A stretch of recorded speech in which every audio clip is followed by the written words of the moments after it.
장대비가 억수같이 쏟아지는 금요일 오후였다. 서울 강남의 최고급 호텔 더 플라티나의 로비는 바깥의 궂은 날씨와는 대조적으로 화려하고 아늑한 분위기를 자아냈다. 반짝이는 대리석 바닥, 은은한 샹들리에 조명, 그리고 로비 한가운데 놓인 거대한 생화 장식은 이곳을 찾는 VIP 고객들의 품격에 걸맞은 고급스러움을 자랑했다. 호텔 총지배인 박민주는 이 모든 것이 자신의 철저한 관리와 노력 덕분이라고 생각하며 만족스러운 미소를 지었다.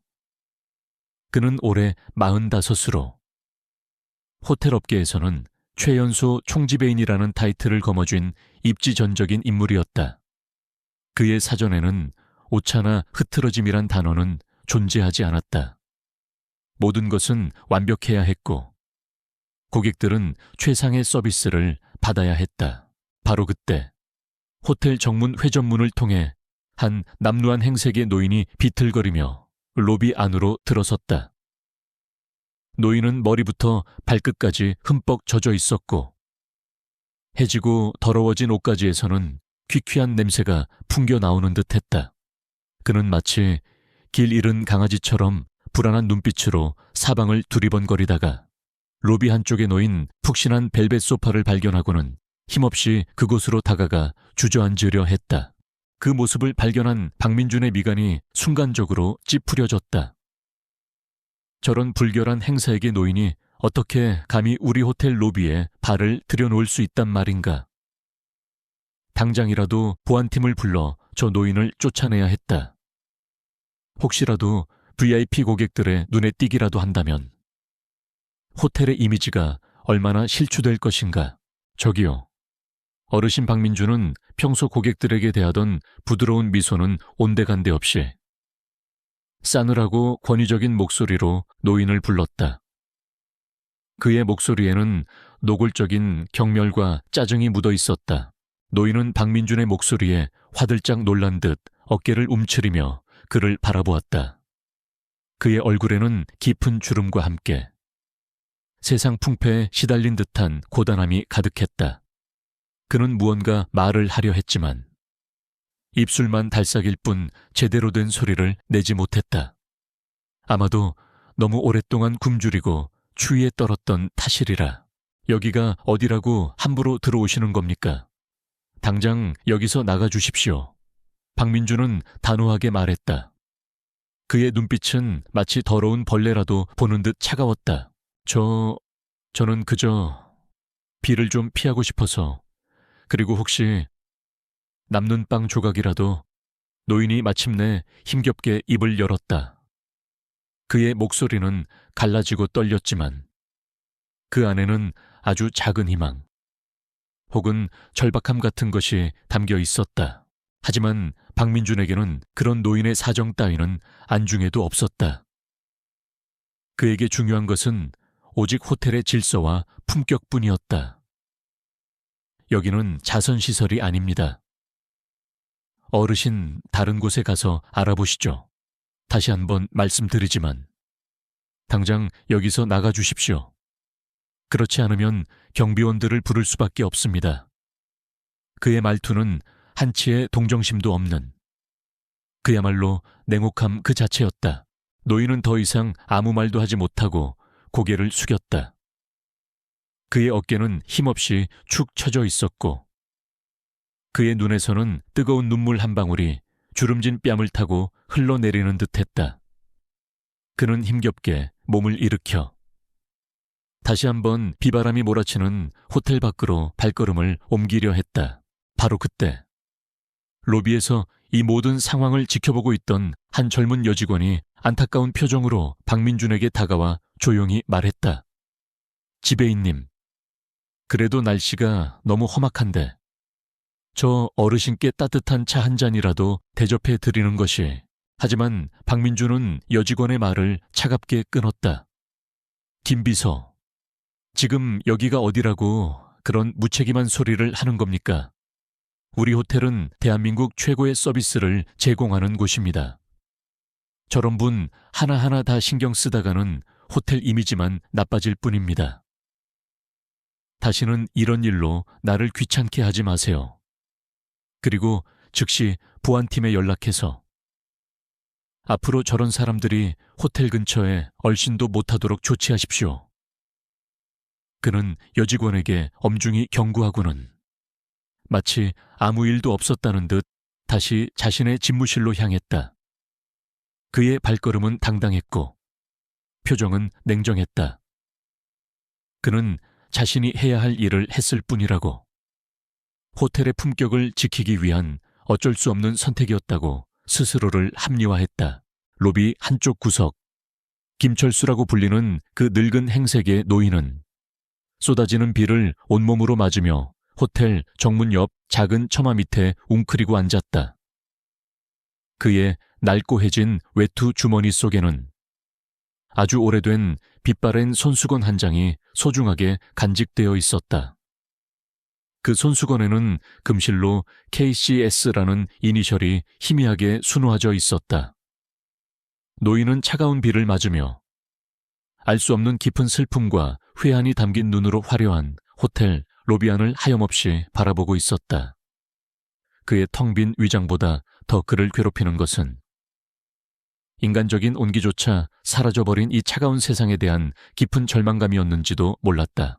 폭우는 밤새도록 그칠 줄 몰랐다.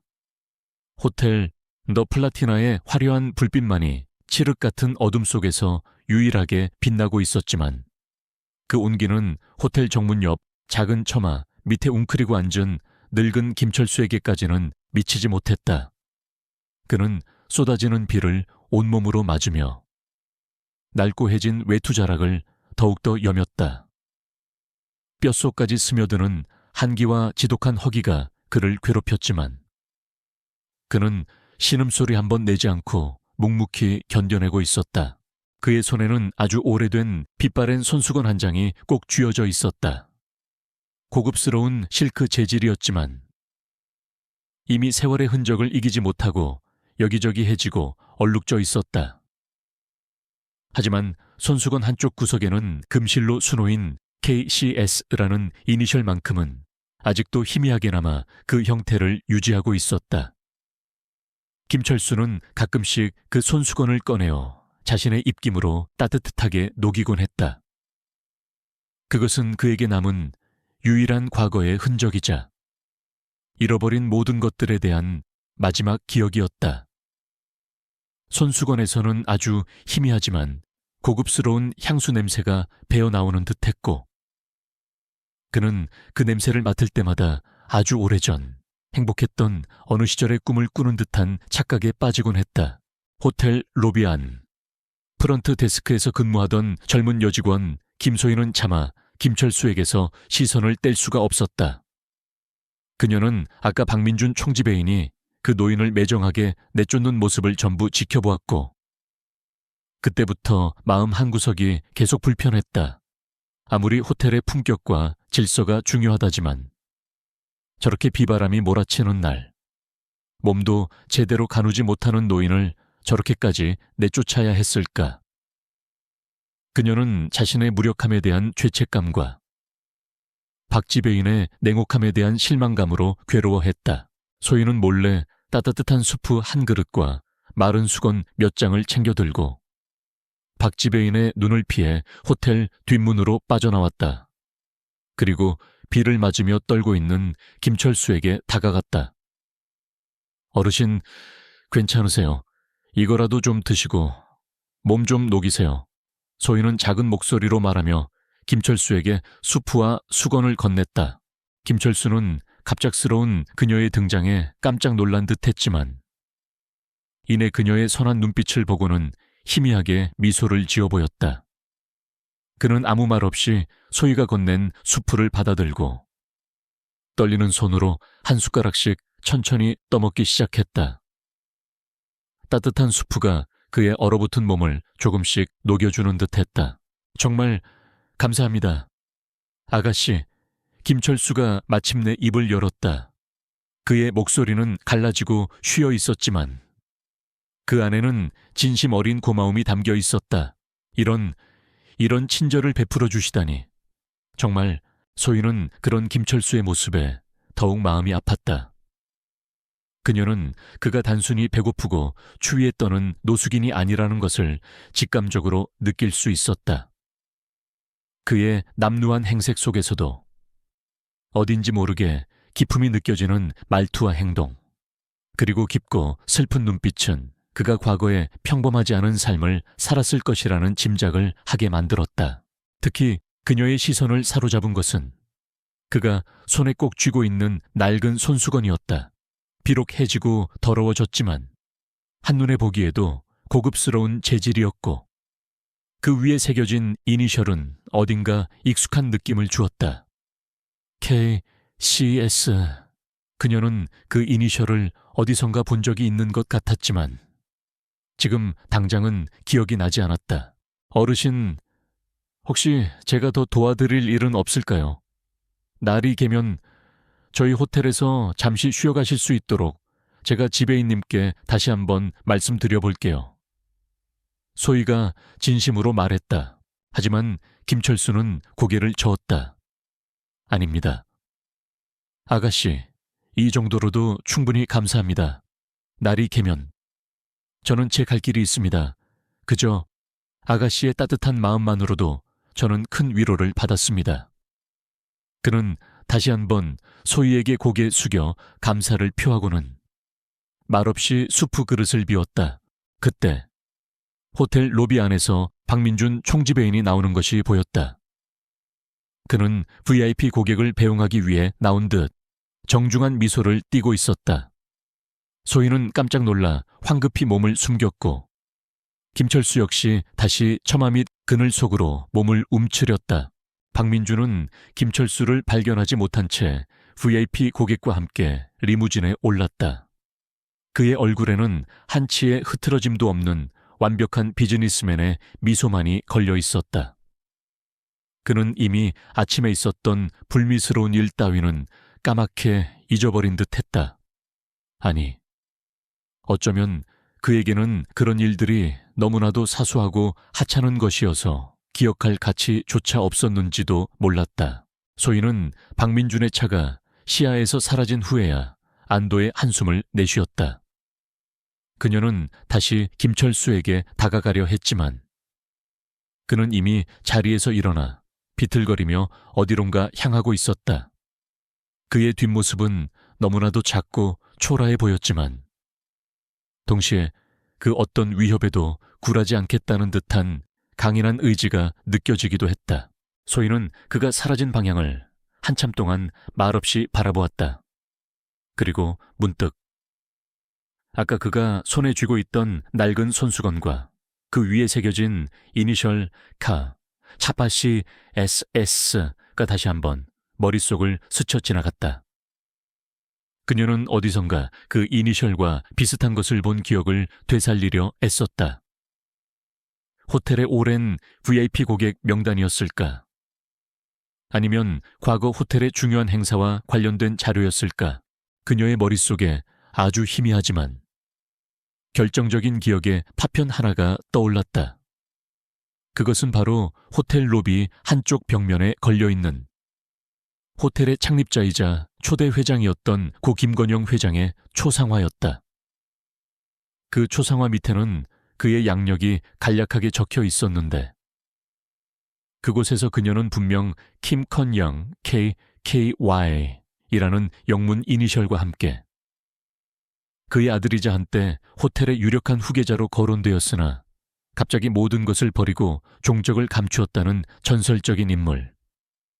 바로 김철수라는 이름을 본 기억이 어렴풋이 떠올랐다. 설마 그럴 리가. 소희는 자신의 생각을 애써 부정하려 했지만 한번 피어오른 의심의 불씨는 쉽게 사그라들지 않았다. 만약 저 노인이 정말로 수십 년 전 사라졌던 호텔 창립자의 아들이라면, 그리고 그가 지금 이런 비참한 모습으로 호텔 앞에 나타난 것이라면 그것은 단순한 우연이 아닐지도 모른다는 생각이 그녀의 머릿속을 떠나지 않았다. 빗줄기는 어느새 조금씩 가늘어지고 있었고 먹구름 사이로 희미한 햇살이 비치기 시작했다. 김철수는 이미 저 멀리 골목길 어딘가로 사라진 후였다. 김소희는 여전히 그 자리에 서서 복잡한 생각과 알 수 없는 불안감에 휩싸여 있었다. 그녀의 직감은 오늘 이 비 오는 날에 불청객이 앞으로 호텔 더 플라티나에 엄청난 폭풍을 몰고 올지도 모른다고 경고하고 있는 듯했다. 그 비 오는 날의 사건 이후 김소희의 머릿속은 온통 늙은 거지. 김철수와 그가 떨어뜨린 낡은 손수건에 새겨진 KCS라는 이니셜에 대한 생각으로 가득 차 있었다. 호텔 창립자 김건영 회장의 아들 김철수, 수십 년 전 홀연히 사라졌다는 그 전설적인 인물과 어젯밤 자신이 마주쳤던 그 초라한 노인이 동일 인물일 수도 있다는 생각은 그녀를 잠 못 이루게 했다. 만약 그 가설이 사실이라면 박민준 총지배인은 엄청난 실수를 저지른 것이었다. 아니, 어쩌면 그 이상의 무언가가 숨겨져 있을지도 모르는 일이었다. 소희는 다음 날부터 아무도 모르게 김철수라는 인물에 대한 조사를 시작했다. 호텔 자료실에는 창립자 일가에 대한 기록이 거의 남아있지 않았지만 그녀는 포기하지 않고 오래된 신문기사나 호텔 관련 서적들을 뒤지기 시작했다. 그리고 마침내 아주 낡은 호텔 창립 10주년 기념 책자 속에서 희미한 흑백 가족사진 한 장을 발견했다. 사진 속에는 인자한 미소의 김건영 회장과 그의 아름다운 아내, 그리고 앳되고 반항기 넘치는 눈빛의 젊은 청년 한 명이 함께 서 있었다. 청년의 이름은 김철수였다. 사진 속 젊은 김철수의 모습은 어젯밤 그녀가 보았던 초라한 노인과는 너무나도 달랐다. 하지만 그 날카로운 눈매와 굳게 담은 입술, 그리고 어딘지 모르게 느껴지는 고독한 분위기는 놀라울 정도로 닮아 있었다. 소희는 심장이 세차게 뛰는 것을 느꼈다. 이것은 단순한 우연이 아닐지도 모른다는 확신이 점점 더 강하게 그녀를 사로잡았다. 한편 박민준 총지배인은 지난밤의 소동 따위는 까맣게 잊은 채 여느 때와 다름없이 완벽하고 철저하게 호텔 업무를 처리하고 있었다. 그의 머릿속은 온통 다가오는 호텔 창립 50주년 기념 행사에 대한 준비로 가득 차 있었다. 이번 행사는 호텔 더 플라티나의 명성을 국내외에 다시 한번 과시하고 그의 경영 능력을 확실하게 인정받을 수 있는 절호의 기회였다. 그는 단 하나의 실수도 용납할 수 없다는 듯 모든 직원들을 닥달하며 행사의 모든 세부 사항을 꼼꼼하게 점검했다. 며칠 뒤 호텔 창립 50주년 기념 행사의 일환으로 호텔 로비에서는 창립자 김건영 회장의 업적을 기리는 작은 전시회가 열렸다. 전시회는 김건영 회장의 유품과 함께 호텔의 역사를 보여주는 오래된 사진들이 전시되었다. 박민준은 행사의 총책임자로서 이 전시회 역시 한치의 오차 없이 완벽하게 준비되기를 바랐다. 그때 전시회 준비를 돕던 김소희가 한쪽 구석에서 아주 오래된 액자 하나를 발견했다. 액자 속에는 김건영 회장이 젊은 시절 아들과 함께 찍은 것으로 보이는 빛바랜 사진 한 장이 들어 있었다. 사진 속 젊은 아들은 소희가 며칠 전 기념 책자에서 보았던 바로 그 김철수의 모습이었다. 그리고 그 사진 밑에는 작은 글씨로 나의 사랑하는 아들 철수와 함께 19XX 년 여름이라고 적혀 있었다. 소희는 심장이 멎는 듯한 충격을 받았다. 그녀는 떨리는 손으로 액자를 들고 박민준 총지배인에게 다가갔다. 총지배인님, 혹시 이 사진 속 인물이 누군지 아십니까? 박민준은 소희가 내민 액자를 무심하게 받아들었다. 그의 시선이 사진 속 젊은 남자에게 잠시 머무르는 듯 했지만 이내 그는 별다른 관심 없다는 듯 액자를 다시 소희에게 돌려주었다. 김비서, 지금 이런 사소한 일에 신경 쓸 때가 아니지 않소. 전시회 준비는 다 끝났습니까? VIP 손님들이 곧 도착하실 시간입니다. 그의 목소리에는 짜증이 섞여 있었다. 소희는 실망감을 감추지 못하고 물러섰다. 하지만 그녀는 포기하지 않았다. 그녀는 어떻게든 박민준에게 이 사실을 알려야 한다고 생각했다. 만약 그 노인이 정말 김철수라면 그날 저녁 호텔에서는 창립 50주년 기념 만찬회가 성대하게 열렸다. 정재계의 수많은 유명 인사들이 참석하여 자리를 빛냈고 박민준은 성공적인 행사를 자축하며 대이장 양한 표정으로 연설을 하고 있었다. 만찬회가 한창 무르익을 무렵 아주 특별한 손님 한 분이 호텔에 도착했다. 그는 바로 김건영 회장의 오랜 친구이자 호텔 더 플라티나의 창립 멤버 중 한 명이었던 원로 기업인 이정훈 명예회장이었다.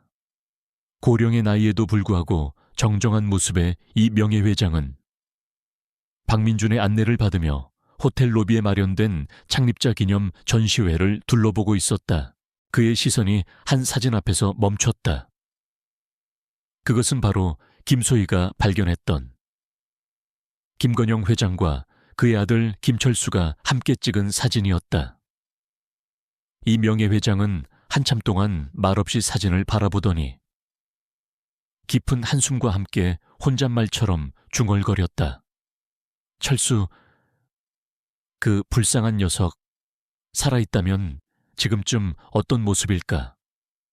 건영이 형님은 죽는 순간까지도 그 녀석을 잊지 못했지. 그의 목소리에는 깊은 슬픔과 안타까움이 묻어 있었다.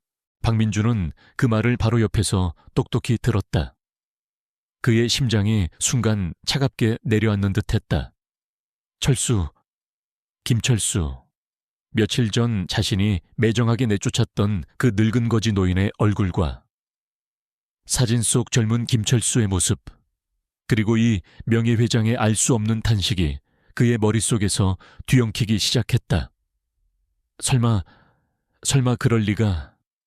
그는 자신의 불길한 예감을 애써 부정하려 했다. 하지만 그날 밤 박민준은 잠을 이룰 수 없었다. 이정훈 명예회장의 그 한마디와 함께 며칠 전 김소희가 보여주었던 사진 속 젊은 남자의 얼굴, 그리고 비 오는 날 자신이 내쫓았던 그 노인의 처절한 눈빛이 그의 머릿속을 떠나지 않고 맴돌았다. 그는 처음으로 자신이 혹시 돌이킬 수 없는 실수를 저지른 것은 아닐까 하는 불안감에 휩싸이기 시작했다.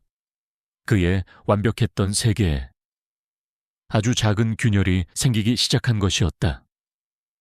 그 과거로부터의 속삭임은 점점 더 커져서 그의 양심을 흔들고 있었다.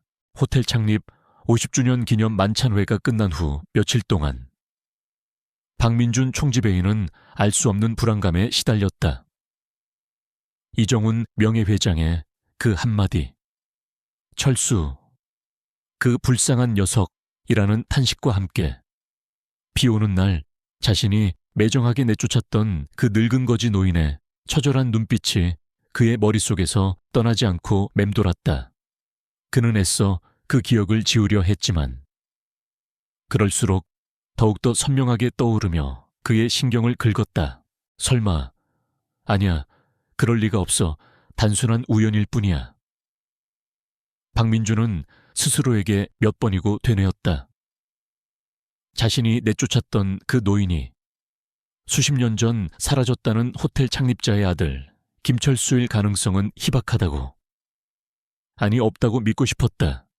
하지만 그의 마음 한구석에서는 이미 작은 의심의 씨앗이 싹트기 시작하고 있었다. 그는 그날 이후 자신도 모르게 호텔 로비에 전시된 김건영 회장과 그의 아들 김철수가 함께 찍힌 빛바랜 사진 액자 앞을 서성이는 일이 잦아졌다. 사진 속 젊은 김철수의 날카로운 눈매와 굳게 담은 입술은 그가 비 오는 날 마주쳤던 노인의 모습과 겹쳐지며 기묘한 불안감을 불러 일으켰다. 나이와 행사액은 달랐지만 어딘지 모르게 풍기는 분위기가 너무나도 닮아 있었다. 그는 자신의 이런 혼란스러운 감정을 누구에게도 털어놓을 수 없었다. 만약 자신의 예상이 맞다면 그는 돌이킬 수 없는 엄청난 실수를 저지른 것이었다. 호텔의 총지배인으로서, 그리고 한 인간으로서 결코 용납될 수 없는 과오였다. 그러던 어느 날, 박민주는 로비에서 우연히 김소희와 마주쳤다.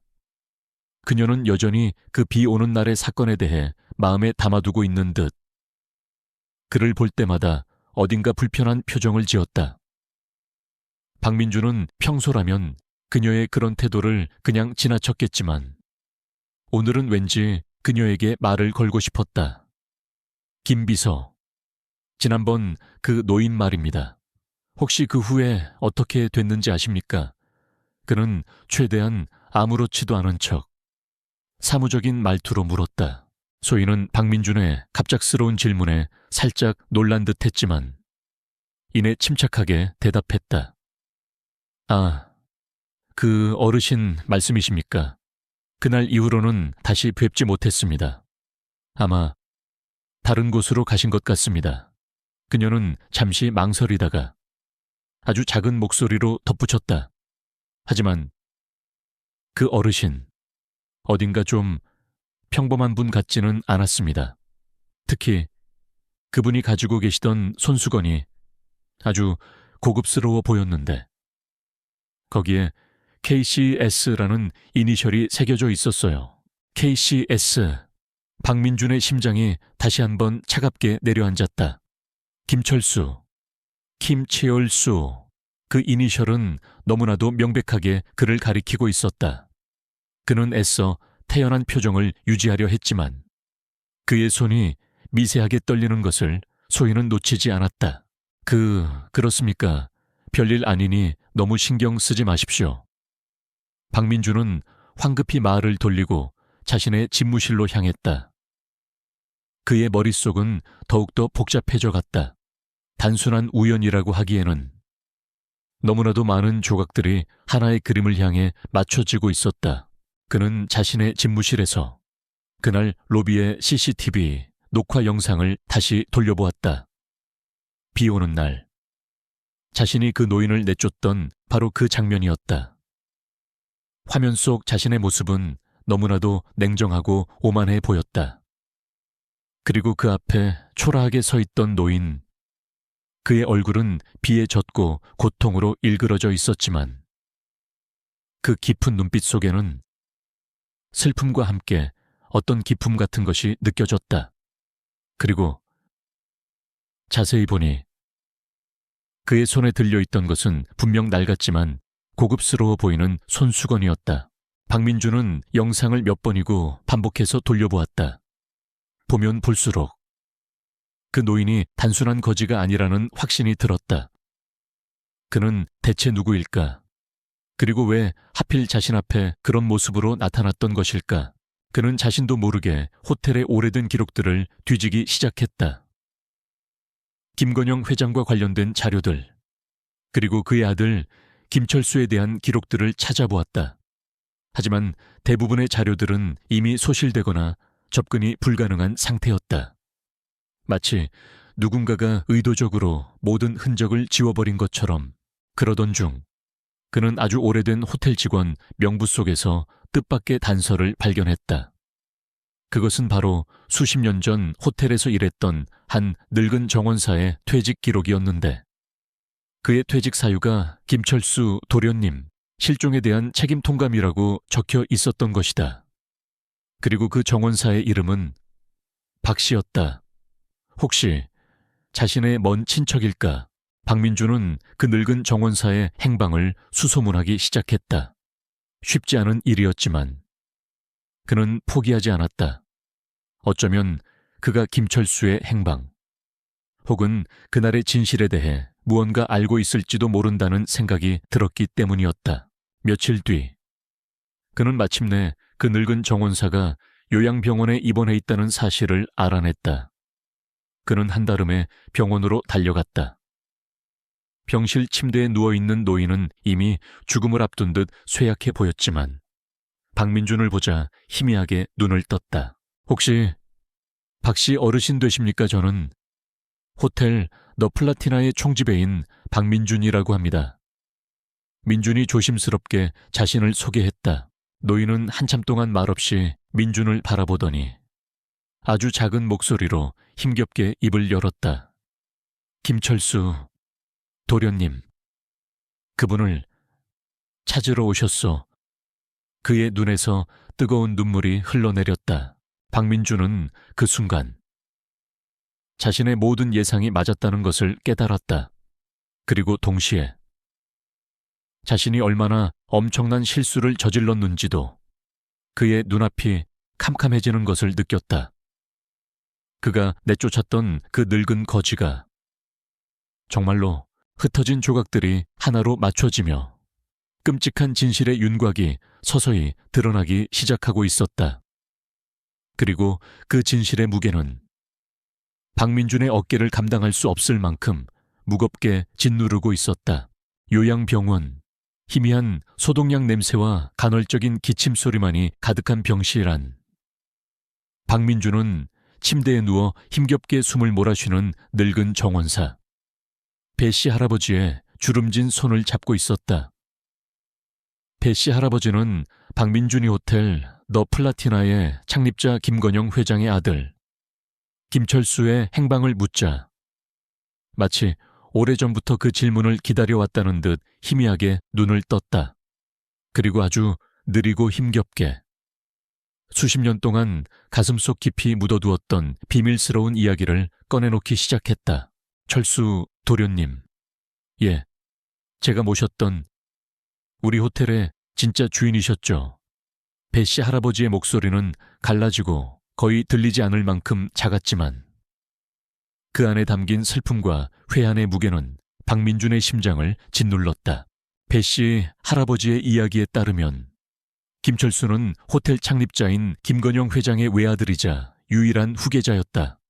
그는 아버지의 재력과 명성을 물려받아 화려한 삶을 살 수도 있었지만 젊은 시절부터 경영보다는 예술과 철학에 더 깊은 관심을 보였다고 했다. 그는 자유로운 영혼의 소유자였고 불의를 보면 참지 못하는 정의로운 성품을 지녔으며 가난하고 소외된 사람들에게 남몰래 온정을 베푸는 따뜻한 마음씨의 소유자이기도 했다.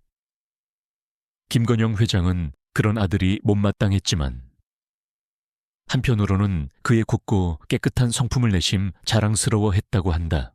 도련님은 호텔을 단순한 돈벌이 수단이 아니라 사람들에게 진정한 휴식과 위안을 주는 공간으로 만들고 싶어 하셨습니다. 직원들을 가족처럼 아꼈고 부당한 이익보다는 정직한 경영을 추구하셨죠.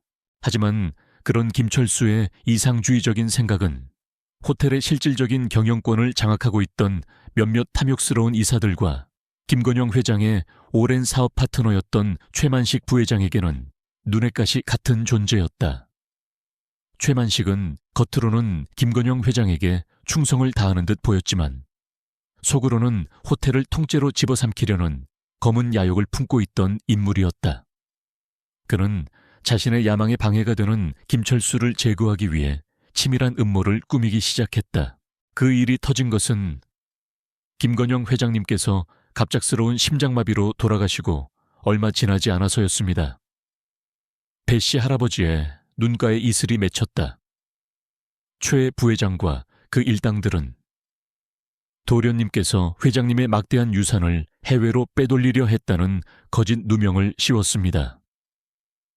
그들은 온갖 위조 문서와 거짓 증인들을 내세워 도련님을 파렴치한 배신자로 몰아갔고 심지어는 도련님을 정신병원에 감금하려는 시도까지 했습니다.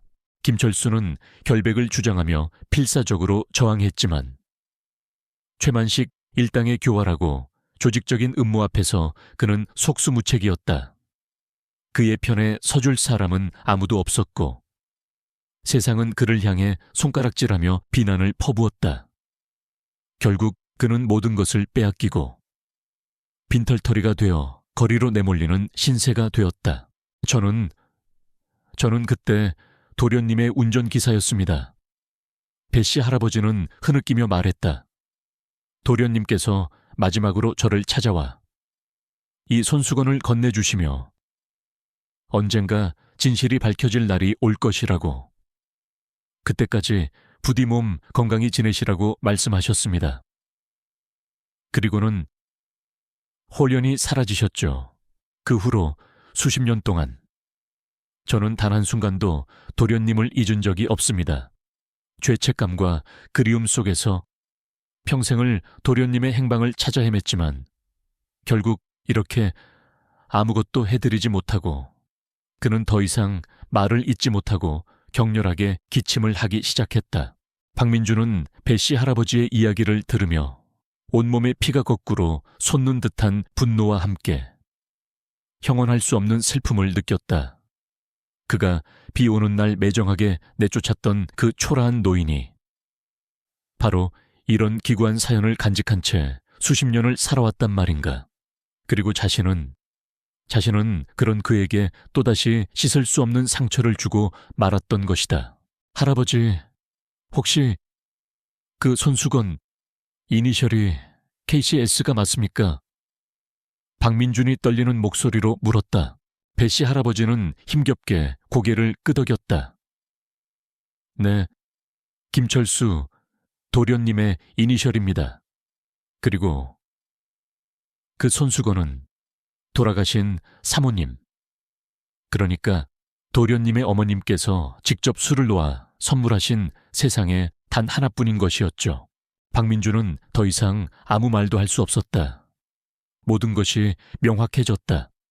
그 노인은 틀림없이 김철수였고 그는 지금도 어딘가에서 홀로 힘겨운 시간을 보내고 있을 터였다. 도련님은 아마 지금도 그 손수건을 가장 소중하게 간직하고 계실 겁니다. 배씨 할아버지는 마지막 남은 힘을 다해 말했다. 그의 눈은 허공을 향해 있었지만 마치 수십 년 전 젊은 도련님의 모습을 보고 있는 듯했다. 그리고 잠시 후 그의 잡고 있던 박민준의 손에서 힘이 스르르 빠져나가며 그의 길고도 한 많은 생이 조용히 막을 내렸다. 박민준은 한참 동안 배씨 할아버지의 싸늘하게 식은 손을 잡고 그 자리에 주저앉아 있었다. 그의 마음속에는 깊은 슬픔과 함께 김철수에 대한 연민, 그리고 최만식 일당에 대한 참을 수 없는 분노가 소용돌이치고 있었다.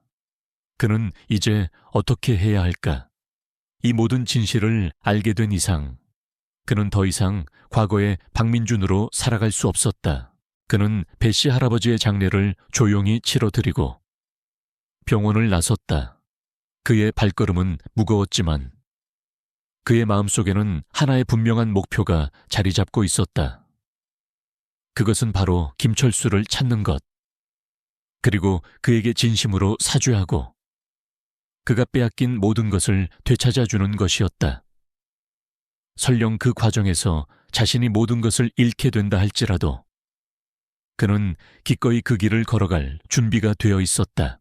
그는 먼저 호텔로 돌아가 김소희를 찾았다. 그녀라면 김철수를 찾는 데 도움을 줄 수 있을지도 모른다는 생각이 들었기 때문이었다. 그리고 어쩌면 그녀는 이미 김철수의 행방에 대해 무언가 알고 있을지도 몰랐다. 그의 예감은 틀리지 않았다. 김소희는 박민준의 갑작스러운 변화에 놀라면서도 자신이 그동안 비밀리에 조사해온 김철수에 대한 모든 정보를 그에게 털어놓았다. 그녀 역시 그 늙은 노인이 단순한 거지가 아니라는 것을 직감하고 그의 뒤를 남몰래 쫓고 있었던 것이다. 두 사람은 함께 김철수의 행방을 찾기 시작했다. 하지만 이미 수십 년의 세월이 흘렀고 그의 흔적을 찾는 것은 쉽지 않았다. 그들은 김철수가 마지막으로 목격되었던 호텔 주변부터 시작하여 그가 머물렀을 법한 노숙인 쉼터나 무료 급식소 등을 샅샅이 뒤졌지만 그의 행방은 묘연했다. 시간이 흐를수록 박민준의 마음은 초조해져 갔다. 혹시라도 김철수에게 무슨 일이 생긴 것은 아닐까 하는 불안감이 그를 엄습했다. 하지만 그는 포기할 수 없었다. 그는 반드시 김철수를 찾아야만 했다. 그것이 죽은 배씨 할아버지에 대한 약속이자 자신의 죄를 조금이나마 씻을 수 있는 유일한 길이었기 때문이었다. 그의 가슴 속에는 이제 후회와 죄책감을 넘어선 뜨거운 사명감 같은 것이 타오르기 시작하고 있었다. 배씨 할아버지의 임종은 박민준의 삶을 송두리째 뒤흔들어 놓았다. 그가 비오는 날 매몰차게 내쫓았던 초라한 노인이 한때는 호텔 더 플라티나의 주인이자 존경받는 인물이었다는 사실, 그리고 그가 겪었을 수십 년간의 억울한 고통과 외로움, 이 모든 진실은 박민준의 가슴을 깊이 짓눌렀고 그는 참을 수 없는 죄책감과 함께 김철수를 찾아야 한다는 강렬한 사명감에 휩싸였다. 그는 즉시 김소희와 함께 김철수의 행방을 찾기 위한 본격적인 수색에 나섰다. 하지만 그것은 서울이라는 거대한 도시에서 반을 찾는 것만큼이나 막막하고 어려운 일이었다. 김철수는 이미 수십 년 동안 세상과 단절된 채 살아왔고 그의 마지막 행적을 아는 사람은 아무도 없는 듯했다. 두 사람은 먼저 김철수가 마지막으로 목격되었던 호텔 주변부터 샅샅이 뒤지기 시작했다. 혹시라도 그가 다시 호텔 근처를 찾아오지는 않았을까 하는 신락 같은 희망 때문이었다.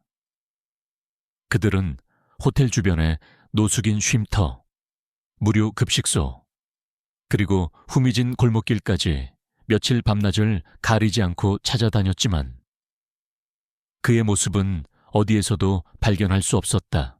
박민준은 점점 더 초조해졌다. 시간이 흐를수록 김철수를 찾을 가능성은 희박해져 갔고 그에 대한 죄책감은 더욱 깊어만 갔다. 그는 자신의 오만함과 편견이 한 인간의 마지막 존엄성마저 짓밟아버렸다는 사실에 괴로워했다. 그는 밤마다 잠을 이루지 못했고 음식도 제대로 넘기지 못했다. 그의 날카롭고 냉철했던 총지배인의 모습은 온데간데 없었고 대신 깊은 후회와 번민에 휩싸인 한 인간의 고뇌만이 남아있었다. 김소희는 그런 박민준의 모습을 안타깝게 지켜보며 그를 위로하려 애썼다. 그녀 역시 김철수에 대한 연민과 함께 박민준이 겪고 있을 심적 고통을 충분히 이해하고 있었다. 지배인님, 너무 자책하지 마세요. 아직 희망은 있습니다. 우리가 포기하지 않는다면 언젠가는 반드시 김철수 어르신을 찾을 수 있을 거예요. 두 사람은 수색 범위를 넓혀 과거 김철수가 젊은 시절 자주 찾았다는 장소들이나 혹은 그와 관련된 오래된 인물들을 찾아 나섰다. 하지만 대부분의 장소들은 이미 세월의 흐름 속에서 사라지거나 변해 있었고 그를 기억하는 사람들 역시 거의 남아있지 않았다.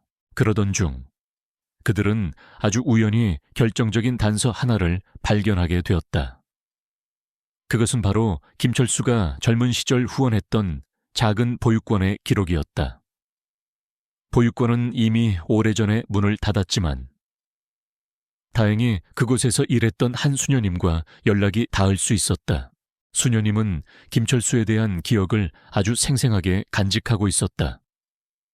그녀의 기억 속 김철수는 불우한 환경의 아이들을 진심으로 아끼고 사랑했던 따뜻하고 정의로운 청년이었다. 그는 매달 보육원을 찾아와 아이들에게 필요한 물품을 지원하고 함께 시간을 보내며 그들에게 꿈과 희망을 심어주었다고 했다. 철수 씨는 정말 좋은 사람이었어요. 하지만 어느 날 갑자기 모든 것을 잃고 사라져 버렸죠. 우리는 모두 그를 그리워하며 안타까워했답니다. 수녀님은 김철수가 사라지기 직전 자신에게 남긴 작은 편지 한 통을 박민준에게 건네주었다.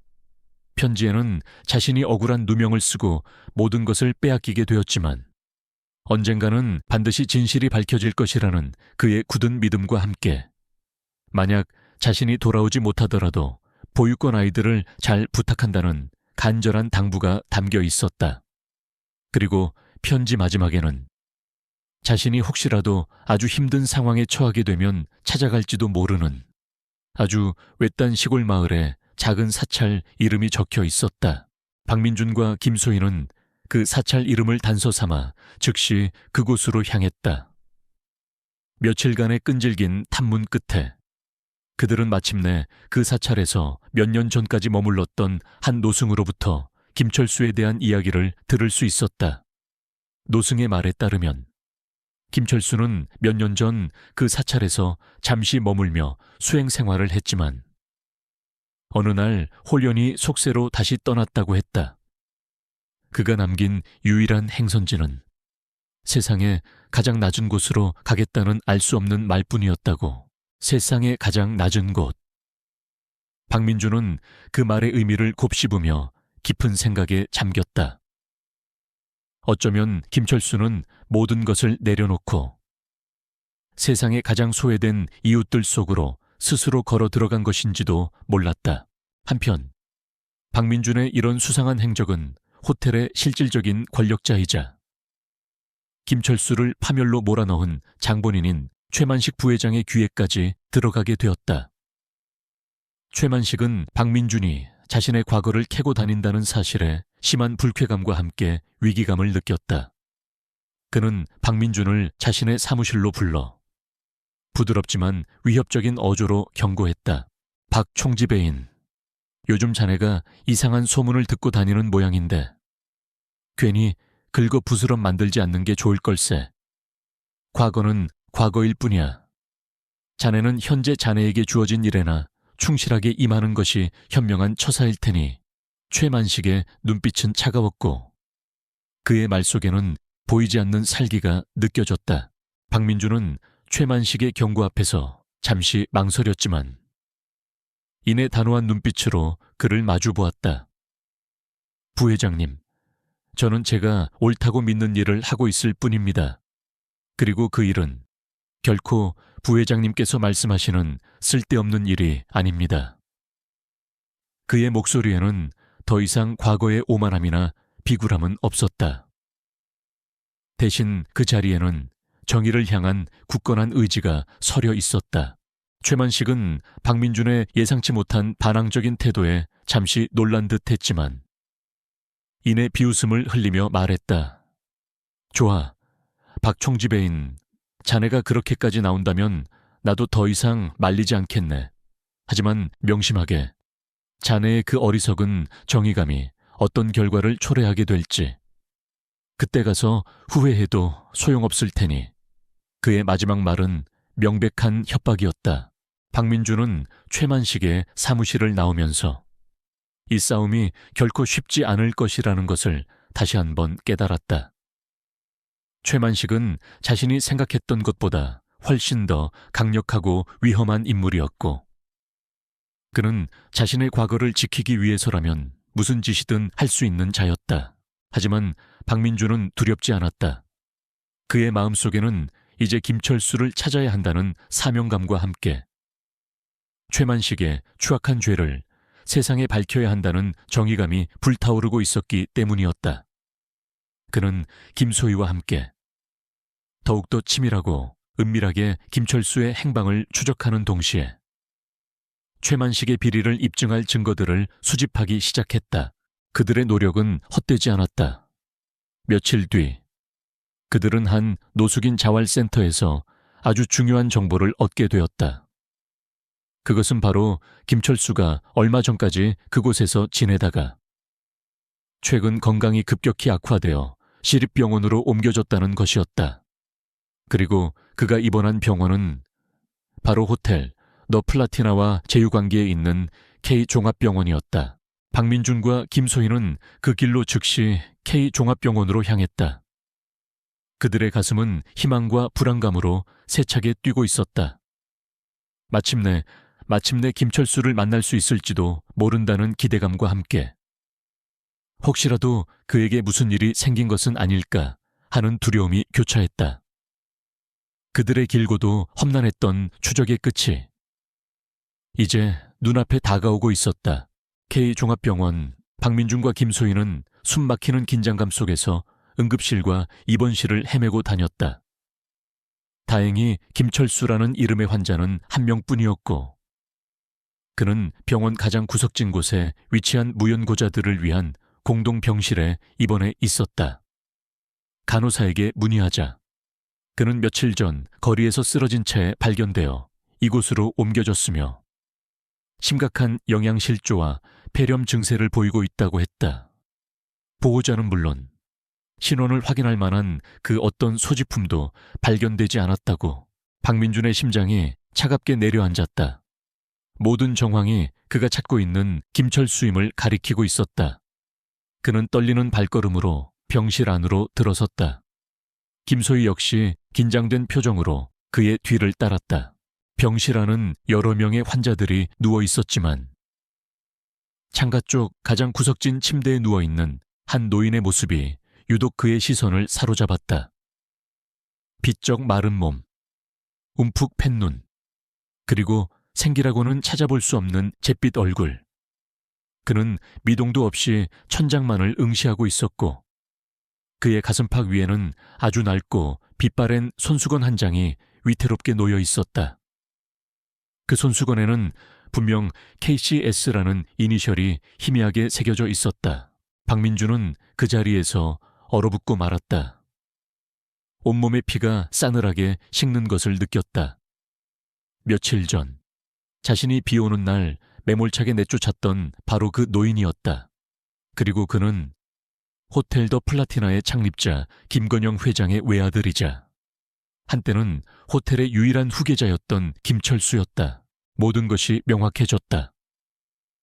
배 씨 할아버지의 마지막 증언, 김소희가 찾아낸 오래된 사진과 기록들, 그리고 이정훈 명예회장의 의미심장한 탄식까지. 그 모든 흩어진 조각들이 하나로 맞춰지며 끔찍한 진실의 전체 모습이 그의 눈앞에 펼쳐지고 있었다. 김철수. 그는 아버지의 갑작스러운 죽음 이후 최만식 부회장을 비롯한 탐욕스러운 세력들의 치밀한 음모에 휘말려 모든 것을 빼앗기고 거리로 내몰렸다. 그의 재산과 명예, 심지어는 존재 자체까지 부정당한 채 수십 년을 세상의 가장 어둡고 낮은 곳에서 홀로 숨어 살아야 했던 것이다. 그리고 마침내 마지막 힘을 다해 찾아온 아버지의 호텔에서 그는 아들이라고는 상상조차 할 수 없는 젊은 총지배인에게 짐승만도 못한 취급을 받고 다시 한번 절망 속으로 내쫓겼던 것이다. 박민준은 숨을 쉴 수조차 없었다. 엄청난 충격과 함께 감당할 수 없는 죄책감과 자기 혐오가 그의 온몸을 짓눌렀다. 자신이 무슨 짓을 저지른 것인가. 그는 한 인간의 마지막 남은 존엄성마저 짓밟아버린 용서받을 수 없는 죄를 저지른 것이었다. 그의 눈앞이 캄캄해지며 그는 그대로 바닥에 주저앉을 것만 같았다. 지배인님, 괜찮으세요? 김소희가 걱정스러운 목소리로 그의 팔을 부축했다. 그녀 역시 눈앞의 광경에 말을 잇지 못하고 있었다. 그녀의 예상이, 아니 그녀가 그토록 부정하고 싶었던 끔찍한 진실이 현실로 드러난 순간이었다. 박민준은 아무 대답도 하지 못했다. 그는 그저 멍하니 침대 위에 누워있는 김철수를 바라볼 뿐이었다. 김철수는 여전히 미동도 없었고 그의 텅 빈 눈동자는 초점 없이 허공만을 향해 있었다. 마치 그의 영혼은 이미 이 세상을 떠나버린 듯 그의 육신만이 간신히 숨을 이어가고 있는 것처럼 보였다. 그때 김철수의 마른 입술이 아주 미세하게 움직였다. 그리고 거의 들리지 않을 만큼 작은 목소리가 새어나왔다. 아, 버지, 저 왔어요. 이제 다 끝났어요. 그의 눈에서 뜨거운 눈물 한 방울이 주름진 뺨을 타고 흘러내렸다. 그것은 안도의 눈물이었을까? 아니면 마지막 남은 회한의 눈물이었을까? 박민준은 그 모습을 보고 더 이상 참을 수 없다는 듯 김철수의 침상 앞으로 다가가 그의 앙상한 손을 잡았다. 회장님, 아니, 선생님, 제가 박민준입니다. 더 플라티나 호텔 총지배인. 제가 정말 죽을 죄를 지었습니다. 그의 목소리는 울음으로 뒤섞여 제대로 이어지지 못했다. 그는 김철수의 손을 잡고 하염없이 눈물을 흘렸다.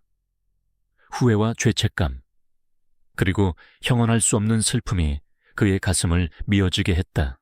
김철수는 박민준의 목소리를 들었는지 아주 천천히 고개를 돌려 그를 바라보았다.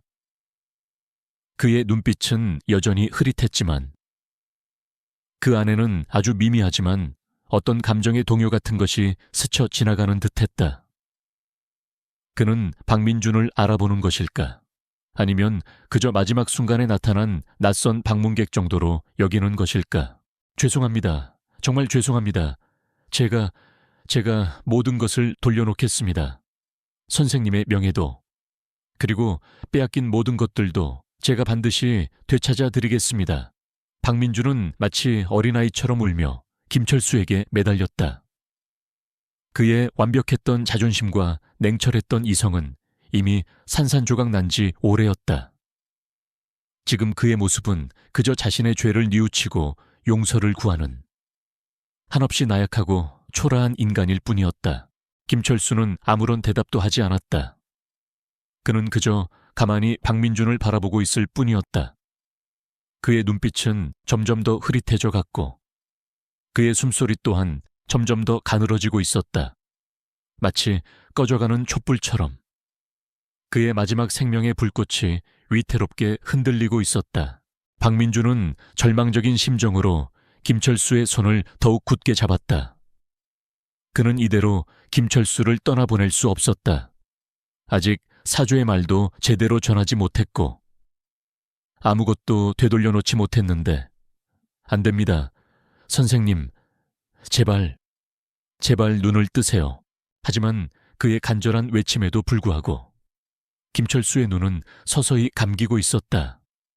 그리고 그의 가슴팍 위에 놓여있던 낡은 손수건이 그의 마지막 내쉬는 숨결과 함께 바닥으로 힘없이 떨어져 내렸다. 모든 것이 끝난 것일까? 박민준은 그 자리에 망연자실하게 주저앉았다.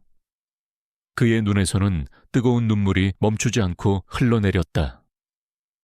그는 자신이 저지른 죄의 무게를, 그리고 돌이킬 수 없는 시간의 무상함을 뼈저리게 느끼고 있었다.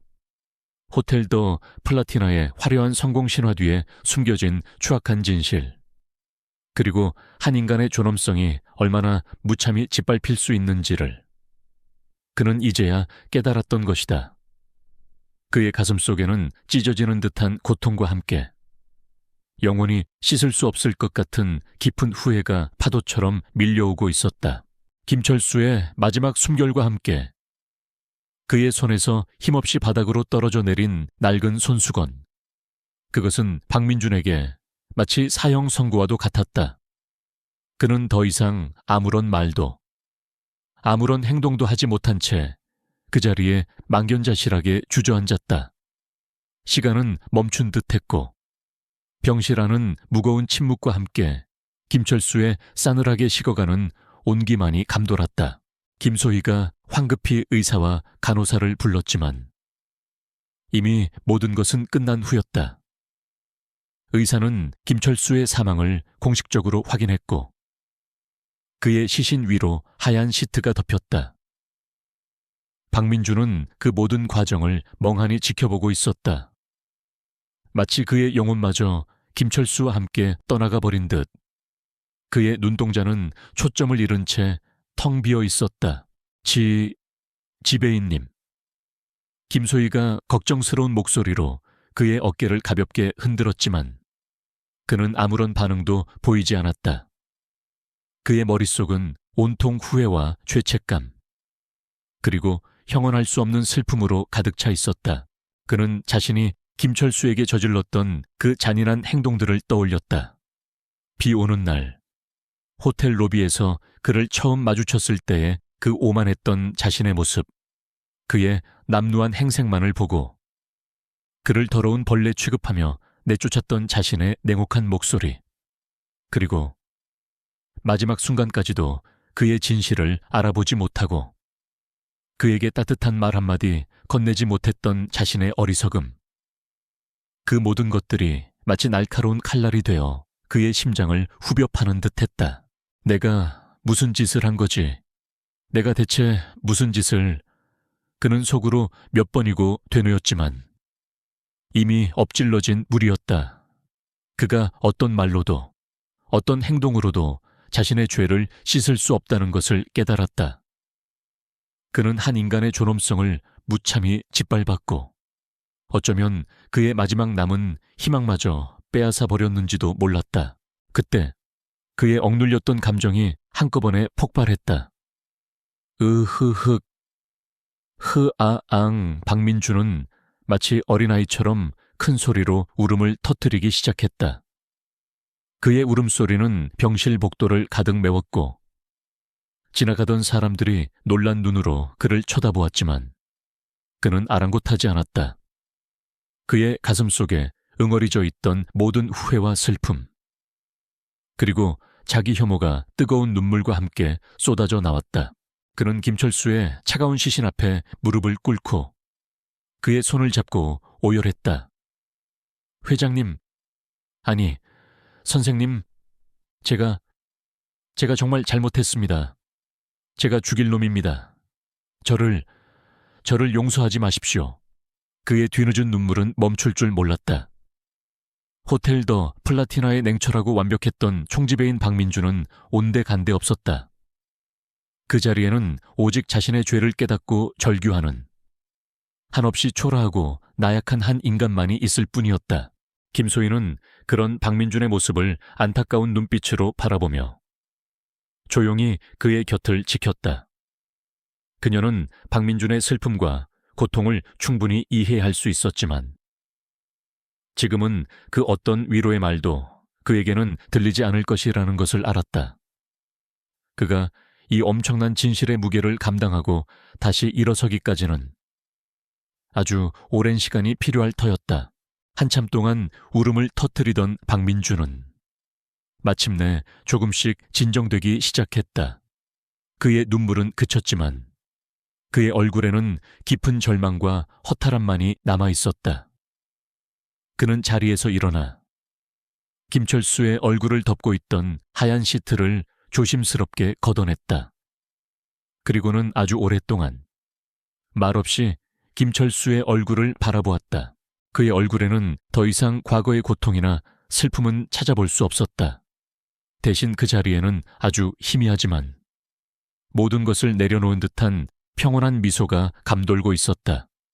마치 그가 그토록 갈망했던 아버지와의 만남, 그리고 영원한 안식을 찾은 듯한 그런 모습이었다. 박민주는 김철수의 손에 들려 있다가 바닥으로 떨어졌던 그 낡은 손수건을 집어들었다. 그리고는 정성스럽게 먼지를 털어내고 김철수의 가슴 위에 다시 올려놓았다. 그것이 그가 김철수에게 해줄 수 있는 마지막 예의이자 뒤늦은 사죄의 표시였다. 제가 모든 것을 바로잡겠습니다. 선생님, 박민주는 김철수의 영정 앞에서 굳게 다짐했다. 선생님의 억울한 과거와 빼앗긴 명예, 그리고 선생님께서 그토록 지키고 싶어 하셨던 이 호텔, 더 플라티나의 진정한 가치를 제가 반드시 되찾아 놓겠습니다. 그리고 최만식, 그 인간은 반드시 법의 심판을 받게 만들겠습니다. 그의 목소리에는 더 이상 절망이나 슬픔만이 아닌 새로운 결의와 의지가 담겨 있었다. 그는 김철수의 죽음을 헛되이 하지 않겠다고, 그리고 자신의 죄를 조금이나마 씻기 위해 남은 인생을 바치겠다고 맹세했다. 그는 김소희와 함께 김철수의 장례를 정중히 치렀다. 그의 장례식에는 아무도 찾아오지 않았지만 박민준과 김소희는 진심으로 그의 마지막 가는 길을 애도했다. 그의 유골은 그가 평소 좋아했던 작은 강가에 뿌려졌다. 그곳에서나마 그가 모든 고통을 잊고 평안히 잠들기를 바라는 마음에서였다. 장례를 마치고 돌아오는 길, 박민주는 김소희에게 말했다. 김비서, 이제부터 우리가 해야 할 일이 아주 많을 것 같습니다. 그리고 아주 힘든 싸움이 될지도 모릅니다. 그래도 나와 함께 해줄 수 있겠습니까? 김소희는 박민준을 바라보며 단호하게 고개를 끄덕였다. 네, 지배인님. 저는 지배인님을 믿습니다. 그리고 김철수 어르신의 진실을 밝히는 일에 저도 힘을 보태고 싶습니다. 그녀의 눈빛은 그 어느 때보다 맑고 강인하게 빛나고 있었다. 박민준은 그런 김소희의 모습에 희미하게 미소를 지었다. 그는 더 이상 혼자가 아니었다.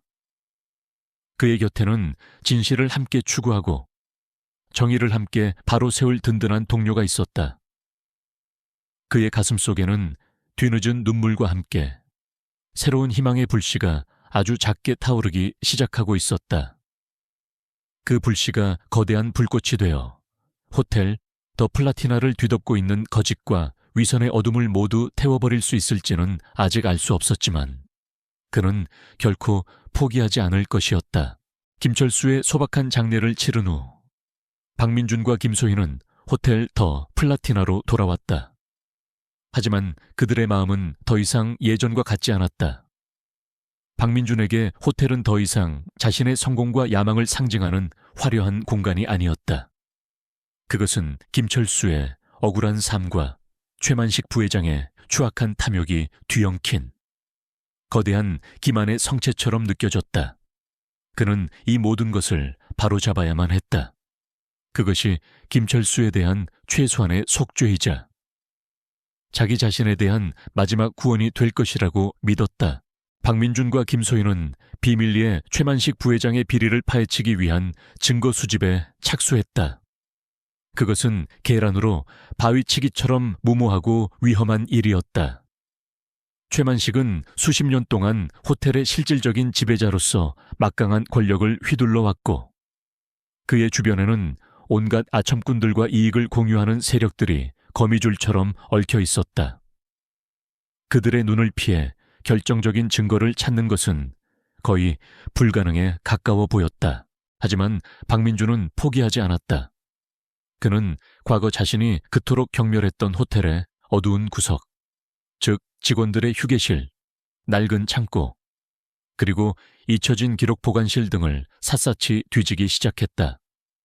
그는 그곳에서 아주 오래된 회계 장부들과 내부 감사 보고서, 그리고 과거 호텔 직원들의 익명 투서 등을 발견할 수 있었다. 그 자료들 속에는 최만식이 호텔 공금을 횡령하고 협력업체로부터 뇌물을 수수하며 심지어는 경쟁 호텔을 음해하기 위해 불법적인 공작을 벌여왔다는 정황들이 고스란히 담겨 있었다. 김소희 역시 자신의 자리에서 최선을 다했다. 그녀는 호텔 내부의 양심 있는 직원들을 남몰래 접촉하여 그들의 증언을 확보하려 애썼고 과거 김철수 도련님의 실종 사건과 관련된 오래된 기사나 소문들을 다시 한번 파헤치기 시작했다. 그녀의 진심 어린 노력에 감동한 몇몇 오래된 직원들은 위험을 무릅쓰고 최만식의 비리를 입증할 수 있는 내부 자료들을 그녀에게 몰래 건네주기도 했다. 그들의 은밀한 조사는 얼마 지나지 않아 최만식의 귀에까지 들어가게 되었다.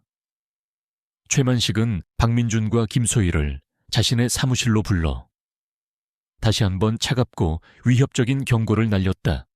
박 총지배인, 그리고 김 비서, 자네들이 요즘 뭘 하고 돌아다니는지 내가 모를 줄 아는가 다시 한번 경고하는데 쓸데없는 짓은 당장 그만두는 게 좋을 걸세.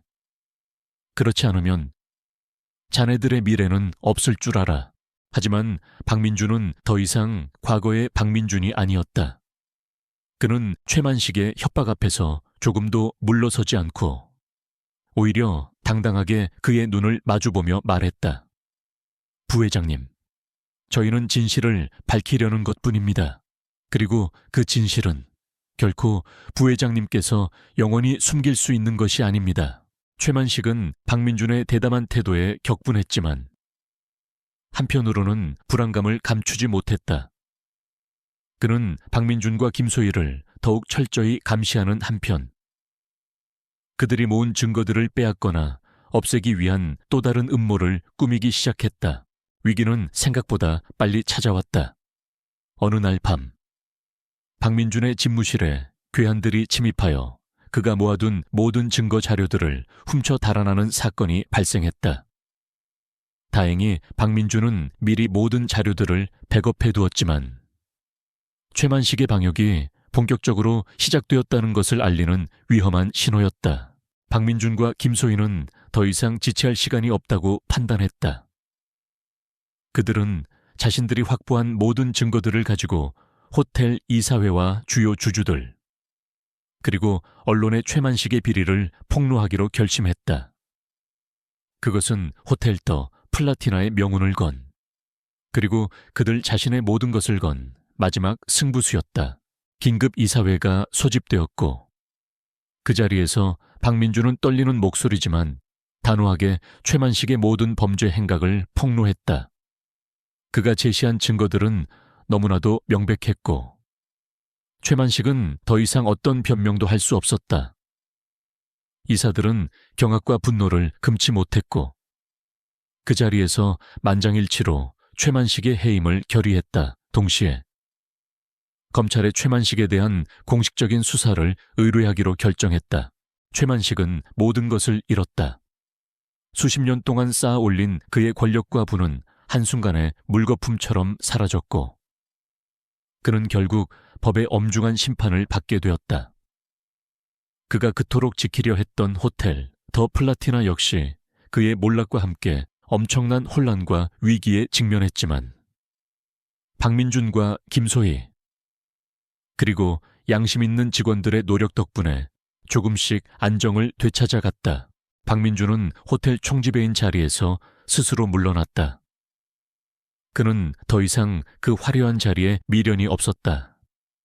대신 그는 김철수의 이름으로 작은 장학재단을 설립하고 과거 김철수가 그랬던 것처럼 불우한 환경의 젊은이들이 꿈을 펼칠 수 있도록 돕는 일에 자신의 남은 인생을 바치기로 결심했다.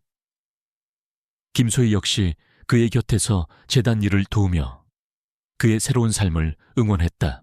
호텔 더 플라티나 로비 한쪽 벽면에는 창립자 김건영 회장의 초상화 옆에 그의 아들 김철수의 젊은 시절 사진이 새롭게 걸렸다. 사진 속 김철수는 여전히 맑고 정의로운 눈빛으로 세상을 바라보고 있었다. 그의 비극적인 삶과 뒤늦게나마 밝혀진 진실은 호텔을 찾는 많은 사람들에게 깊은 슬픔과 함께 작은 교훈을 남겼다. 그것은 바로 인간의 존엄성은 그 어떤 외적인 조건으로도 판단되거나 훼손될 수 없으며 진실은 언젠가는 반드시 밝혀진다는 것이었다. 박민준은 가끔씩 그 사진 앞에 서서 말없이 김철수를 바라보곤 했다.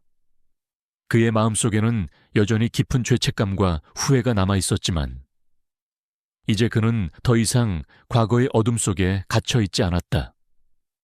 그는 김철수의 삶을 통해 진정한 용서와 속죄의 의미를 배웠고 남은 인생을 통해 그 빚을 조금이나마 갚아나가려 노력하고 있었다.